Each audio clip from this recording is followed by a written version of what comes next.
De nombreux critères comptent lors de l'achat d'un vidéoprojecteur, mais il y en a un qu'on a tendance à regarder avec un petit peu plus d'attention que les autres, celui de la luminosité. Et croyez-moi, ce projecteur est extrêmement doté à ce niveau-là.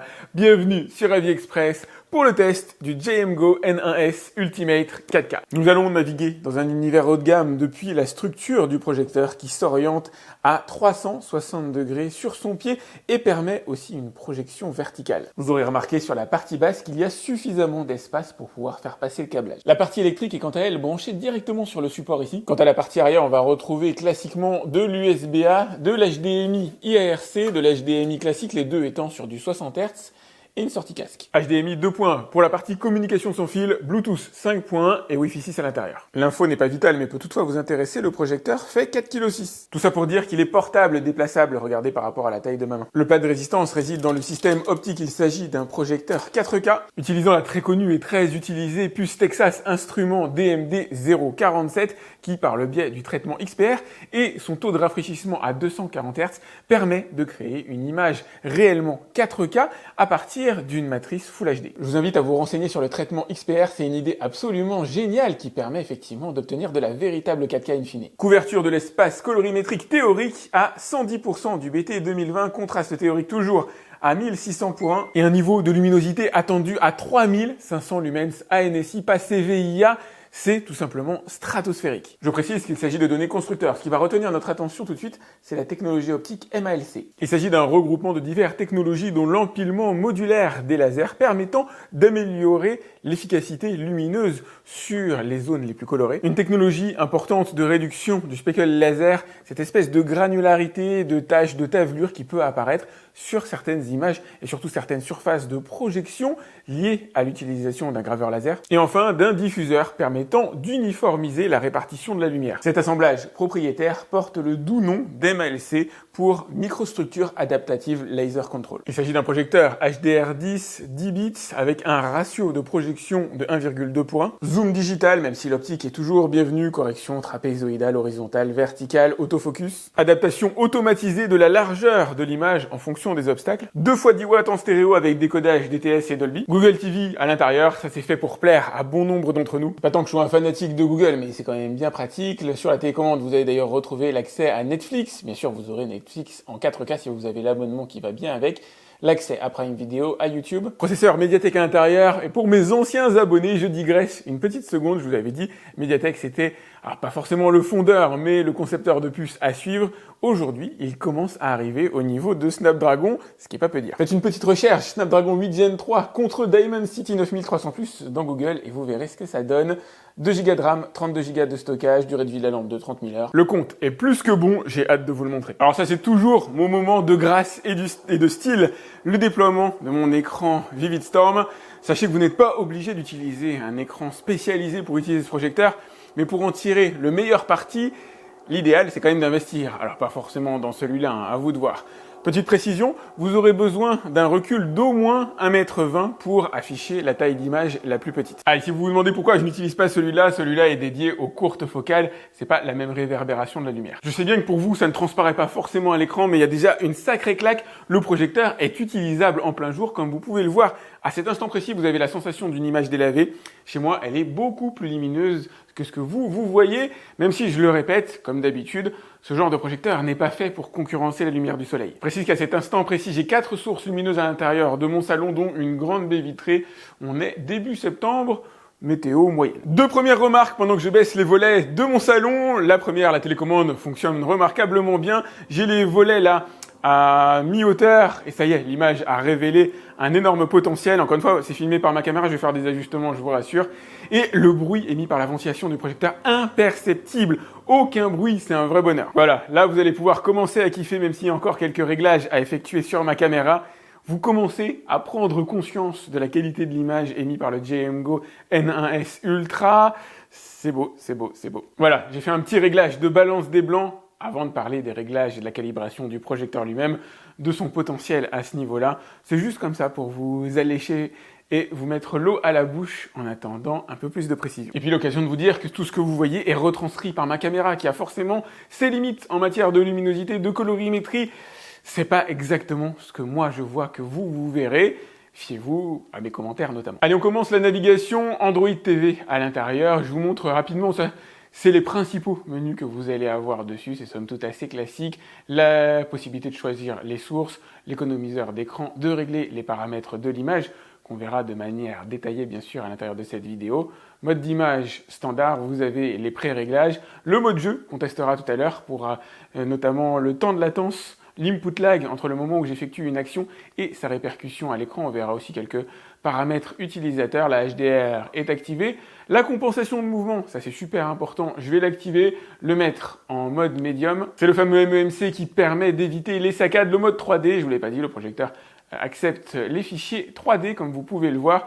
Là, pour le coup, ce ne sera pas l'objectif de cette vidéo. Correction trapézoïdale, alors automatique, manuelle et surtout instantanée, quel que soit le mouvement que j'effectue avec le projecteur, la correction d'image s'effectue immédiatement. Il n'y a pas à attendre comme on pourrait l'avoir avec certains projecteurs concurrents. Ici, c'est immédiat. Pour les puristes, je vous montre rapidement, bien sûr, vous avez la correction manuelle. Calibrage automatisé, correction directement au démarrage. Vous pouvez utiliser l'évitement d'obstacles. Allez, on va voir ce que ça donne. Je vais me mettre directement devant la surface de projection et normalement, l'image devrait être réduite en taille si tout va bien. Hop, là, visiblement, il l'a pas fait. On va retenter notre chance. Et ça y est, comme vous pouvez le voir, il a réduit la taille de l'image pour m'éviter au moins partiellement. Je vous prie de m'excuser si vous voyez que le blanc tire vers le rose, malheureusement c'est ma caméra qui fait ça. Focus évidemment automatique, manuel en fonction de vos besoins. Adaptation de l'image, vous avez la fonction zoom qui permettra essentiellement de réduire numériquement la taille de l'image. Plus étonnant, en tout cas c'est la première fois que je vois ça, la possibilité de déplacer l'image sur le mur, ce qui est assez logique finalement quand on la dézoome. On la réduit en taille, mais puisqu'on est dans un univers numérique, il est logique de pouvoir la positionner où on en a envie, voire même de la faire pivoter. Ça ne sert pas à l'ensemble des utilisateurs, mais c'est bien d'y avoir pensé mode de projection. Vous pouvez mettre au plafond si jamais vous le souhaitez. Là, je vous montre pas en détail. Protection des yeux, si jamais vous passez devant le projecteur, il vous détectera et réduira la puissance lumineuse afin d'épargner vos yeux ou ceux de vos enfants. Alors ça, c'est assez fantastique. C'est la deuxième fois que je vois ça dans un projecteur. L'adaptation à la couleur du mur avec une auto-calibration. Là, pour le coup, je suis sur un écran spécialisé, on va dire gris moyen. C'est déjà bien d'avoir une adaptation permettant de corriger la couleur automatiquement. Mais si vous avez par exemple un mur rose, comme ici c'est le cas par exemple dans la chambre de ma fille, vous aurez une réadaptation de la couleur pour diminuer la teinte rouge vraisemblablement et obtenir une image la plus fidèle possible. Accélérateur du système, j'imagine que c'est une vidange de la RAM. C'est pas fondamental, mais bon, c'est un petit plus, pourquoi pas. Élimination de la poussière en un clic, ça va activer les ventilateurs. Pour les paramètres de l'image, niveau rétro-éclairage, voilà, on peut monter jusqu'à 10. Là, j'étais en 1 jusqu'ici. Je me mets maintenant en 10 et ça envoie du lourd. Pour vous donner un ordre d'idée, voilà ce que ça donne en plein jour. Si maintenant je me positionne à 10, je vais vous montrer une autre image. Me voilà à 1 au niveau rétroéclairage. Je vais me mettre maintenant à 10. Ça change radicalement l'image. Vous, avec ma caméra, vous pouvez pas forcément bien le voir. Vous avez une légère sensation de délavé, mais regardez, entre le rétroéclairage à 1 et le rétroéclairage à 10, c'est le jour et la nuit. Évidemment, plus vous mettez le rétroéclairage fort, plus ça consommera d'électricité. On reviendra sur ce sujet dans la vidéo. En tout cas, croyez-moi, il est assez exceptionnel de pouvoir profiter d'une projection en plein jour. Et regardez, les avant-après que je suis en train de vous réaliser sont assez stupéfiants. Avec encore une fois cette idée que ma caméra ne peut pas retranscrire la lumière au même niveau que ce que moi je vois en réel. Voilà par contre une image aisément compréhensible, rétroéclairage à 1, rétroéclairage à 10, non seulement le niveau de luminosité a augmenté, mais la reproduction des couleurs a totalement changé. En 1, on a presque l'impression d'une image terne, alors qu'en 10, les couleurs sont révélées. C'est assez stupéfiant. J'ai déjà remarqué ça évidemment sur d'autres projecteurs, mais pas à ce niveau-là. En réglage quotidien, vous ne serez vraisemblablement pas à 3500 lumens de pic de luminosité. J'ai pas la mesure très exacte à cet instant précis, on sera plutôt autour des 2000 en fonction de la calibration qui sera réalisée, ce qui est déjà franchement très bon. Idem pour le contraste, très bien représenté à l'intérieur de cette scène, qui oscillera autour de 1300 pour 1 et non des 1600 annoncés directement par la marque. Ça reste de toute façon excellent pour un projecteur qui ne concurrence pas une télévision, évidemment. Si vous allez sur de l'OLED et que vous partez de cette idée-là, un projecteur ne peut pas concurrencer une télévision.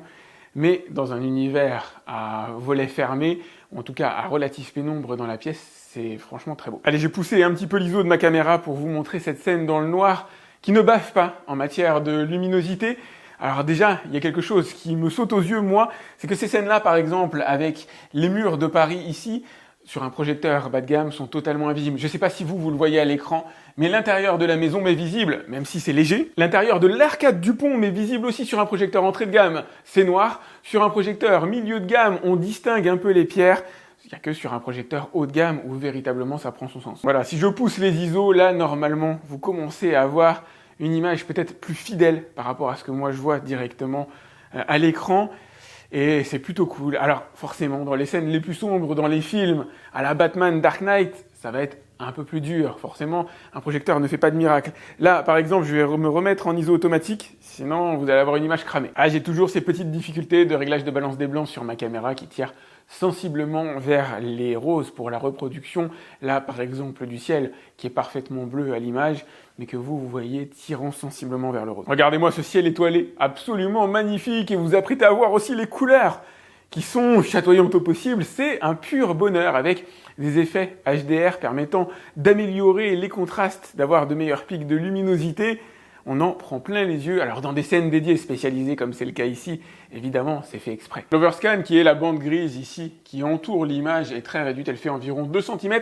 Là je l'ai poussé tout simplement parce que le projecteur a effectué une correction et donc j'ai un peu plus d'overscan que naturellement. Et puis l'objectif c'est surtout que vous puissiez le voir pour comprendre de quoi je parle. Le speckle laser qu'on peut retrouver notamment sur les fonds blancs qui sont des espèces de petits grains de tavelures, de taches qui vont apparaître sur certaines scènes, alors sont présents de manière, je vais pas dire anecdotique, mais il est quand même assez difficile de les remarquer. Ça dépend de la scène encore une fois. Sur une scène relativement fixe à fond blanc, on peut le distinguer. Très franchement, dans un film diffusé comme ça, à moins de se concentrer dessus, on le voit pas. Allez, revenons sur l'interface de base du projecteur. Bonjour à Madame Wallace, on va faire un petit tour par les applis disponibles. Bon, vous avez bien sûr YouTube, on l'a vu en natif. La possibilité d'accéder à Disney+, si vous avez l'abonnement. Idem pour Prime Video. Si vous avez l'abonnement, vous aurez la version en HD. Et heureusement, vous avez accès au tout-puissant Netflix. Et ouais, ça vous paraît peut-être logique si vous découvrez l'univers des vidéoprojecteurs, mais ça ne l'est pas.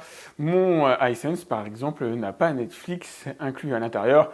Je passe par une version frelatée qui diminue la qualité. La navigation est fluide, alors avec le processeur Mediatek qui a été upgradé depuis le N1. Je ne peux pas vous montrer grand-chose en matière d'image, tout simplement pour une question de droit d'auteur. À la limite, je vais lancer une vidéo directement. Ça vous permettra de voir à quelle vitesse c'est lui est chargé. Wi-Fi 6 à l'intérieur, si vous avez un bon réseau Wi-Fi. Le chargement se fera de manière quasi instantanée comme vous l'avez vu. Vital pour moi l'accès à Molotov, je regarde la télé que comme ça maintenant. Allez, pour le plaisir, on va se lancer une des chaînes télé encore une fois, juste pour visualiser les différents temps de chargement, la rapidité du projecteur. Donc là j'arrive sur France 2, alors le chargement se fait à peu près comme sur mes autres projecteurs. Hein. Je vous rassure, Molotov n'est pas forcément aussi rapide que Netflix, préchargement en basse définition. Suivi au bout de une dizaine de secondes en Full HD. Voilà, avec un meilleur réglage au niveau de l'ISO, l'image sera plus fidèle par rapport à ce que moi je vois. Qui dit Google TV dit accès bien sûr au Play Store, la possibilité de rechercher vos applications préférées. En ce qui me concerne, je vais rechercher VLC. Puisqu'il y a un micro intégré sur la télécommande, je vais faire la recherche comme ça. VLC. Ouais, nickel. Avec VLC, je vais pouvoir accéder à mon NAS, accéder à mon réseau et aller trouver des films directement dessus. Pour une question de droit d'auteur, je vous montre pas grand chose, on va pas passer par 4 chemins, on est ici sur de la 4K, fichier de 60 Go en 10 bits, qui passe sans aucun problème, transit par le réseau Wi-Fi, nickel. Et là, effectivement, quand on regarde de près, on peut distinguer un peu de speckle laser. Alors désolé, le projecteur s'est mis en mode sécurité, un petit peu de speckle laser dans la zone blanche. J'essaie de vous faire un zoom dessus, je suis pas certain que vous puissiez le voir à la caméra.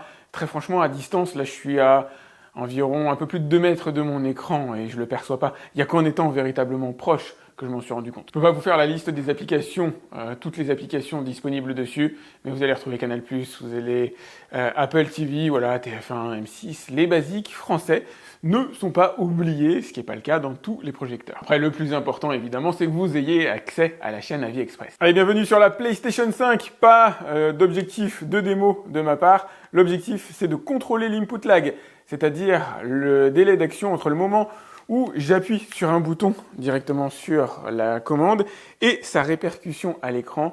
Il est de l'ordre de l'instantané, quasiment impossible de dire s'il y a un écart. Il doit être inférieur à 50 millisecondes à tous les coups.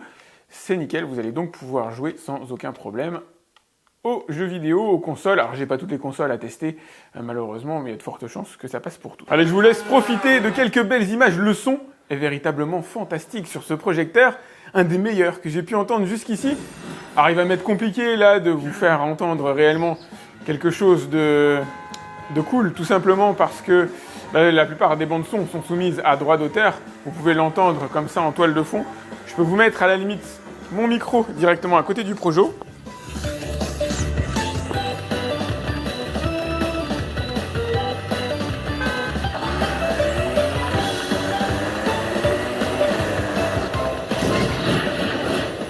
Pour courir ici, tu dois d'abord récupérer assez de trophées pour activer le portail de téléportation. Obtiens des trophées en courant sur d'autres circuits ouverts et en arrivant. Et puisqu'il n'y a pas de bruit de ventilation, il n'y a aucun parasite venant entraver le son qui a un bon niveau de profondeur, nettement meilleur que ce que moi j'utilise à la maison. Moi j'utilise des projecteurs plutôt de 2022, mais on sent le delta, on sent que ça a été amélioré. C'est super agréable. Allez, je vous montre pas la scène en entier pour une question de droit d'auteur. Je vous fais écouter les charges soniques de Star Wars. Seismic charges. Stand by.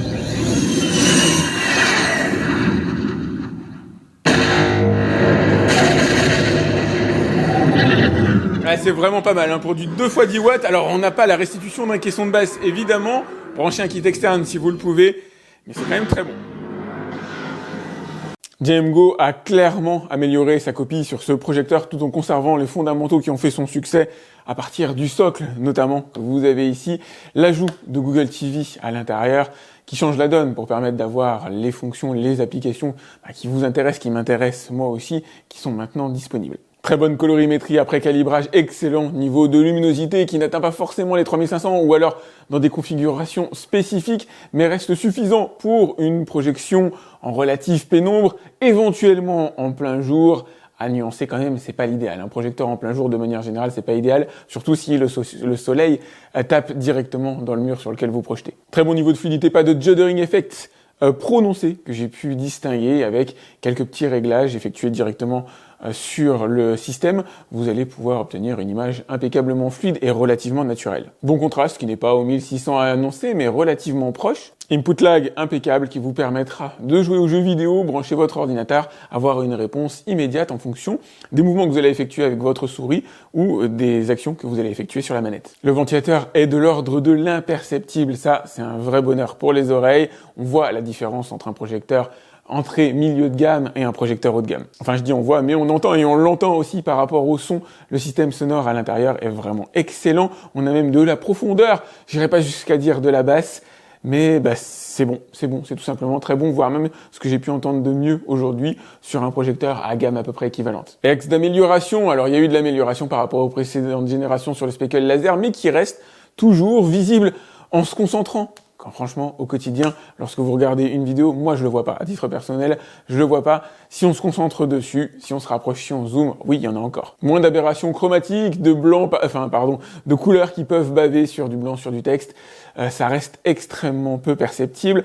Il y en a de manière extrêmement modérée, encore une fois. Pas de Dolby Vision, pas de HDR10+, on a quand même la HDR10 à l'intérieur. Voilà ce que je peux vous dire sur ce N1S Ultimate. Pensez à liker cette vidéo, c'est important pour moi. Il est excellent et comme je le dis habituellement, le bonheur, c'est simple comme un vidéoprojecteur. C'est génial, c'est tout simplement génial d'avoir ça. Alors dans son salon, dans une chambre, peu importe, avec le recul que vous pourrez utiliser dès lors que vous faites un peu de pénombre, vous pourrez avoir des diagonales d'images qui sont quand même extrêmement cool, que la télé ne concurrence pas, même si on est sur des produits quand même relativement différents. Je vous ai mis le lien dans la description pour aller voir combien il coûte à l'heure actuelle. Pensez donc à liker cette vidéo, à vous abonner à ma chaîne si ce n'est pas déjà fait. Si vous avez des questions le concernant, vous pouvez me les laisser directement dans les commentaires de la vidéo YouTube. J'essaie de répondre à tous mes abonnés. Quant à moi, je vous dis à très vite pour un autre test sur AliExpress. Salut!